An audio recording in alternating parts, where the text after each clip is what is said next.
Let's start with the big news that happened just within the last hour, and that is President Trump announcing this new agreement between the United States and Mexico, which has to be ratified, that would replace NAFTA, or at least part of NAFTA. What do you make of it? Well, I don't know yet. I had a chance while I was waiting to watch the president hold his conference call from the Oval Office. Obviously, we need to see exactly what's in it. There is talk of increasing the content requirement from 62.5 to 75 on autos.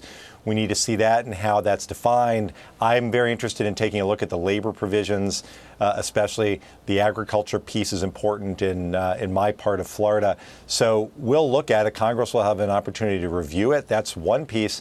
And then I think all of us want to know what our plan is for our largest trading partner to the north in Canada. And I know the president said that Mexico would be easier, but obviously it's important for us to understand what the plan will be going forward with them.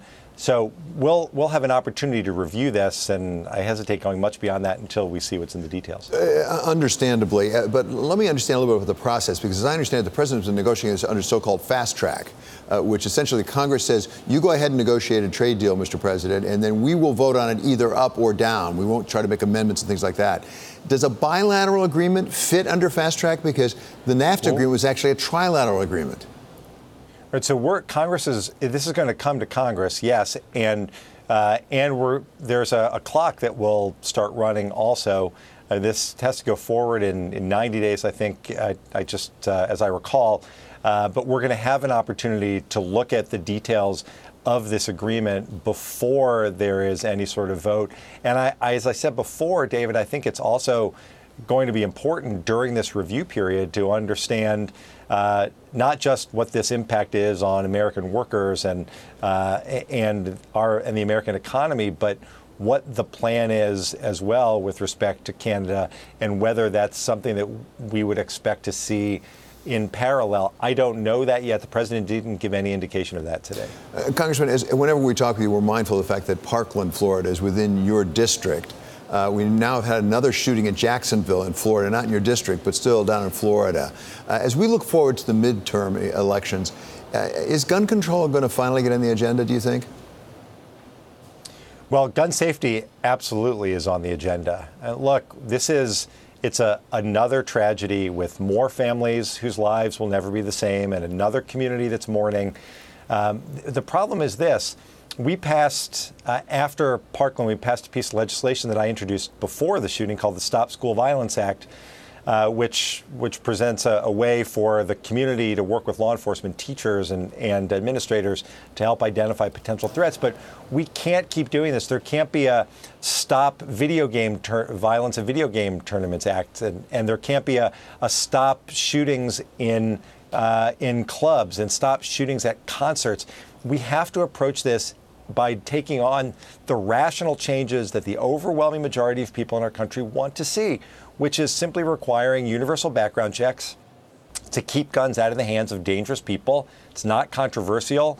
It's a logical step that doesn't affect responsible gun owners at all. We ought to pass that. We ought to be looking at safe storage laws.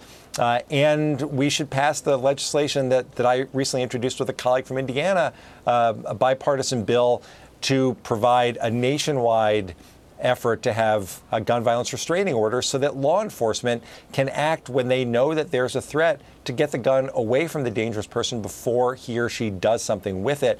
These are common sense, and there are another half dozen that I could list that people know we should be doing, and yet we don't. So to your point, you bet it's on the agenda.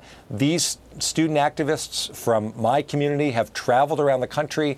They spoke to over 200,000 people. Those young people and their parents have now made this issue a priority and will not support someone who's on the side of the gun companies rather than on the side of protecting their kids. Finally, let's turn to Russia and the Russian sanctions. There are new Russian sanctions that go into effect any time now. I think the 26th actually is when they're effective. Are we making any progress with these sanctions? Are we changing Russian behavior? Right. That's a great question, because changing behavior is what we want to do, but sanctions alone won't do it. The sanctions that were put in place after Russia annexed Crimea and interfered in eastern Ukraine, those sanctions shouldn't go away because nothing has changed. The sanctions that Congress passed and finally the president kicking and dragging imposed as a result of Russia's meddling in our elections, those are in place. And now these new sanctions have to do with this attempted assassination by the Russians using a nerve agent. That's under existing law. These are all important sanctions, but there needs to be policy to go with it.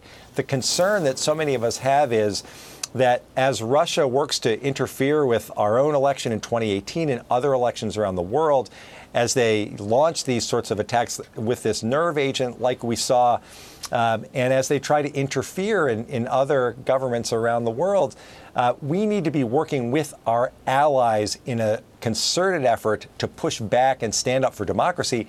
And instead, unfortunately, what we all have in our mind was the president's performance in Helsinki, where he seemed much more intent after a 2-hour private meeting with Putin to kowtow to Vladimir Putin rather than stand with our allies to try to effect real change in Russian policy that would benefit the world and, frankly, be better for our relationship with Russia as well.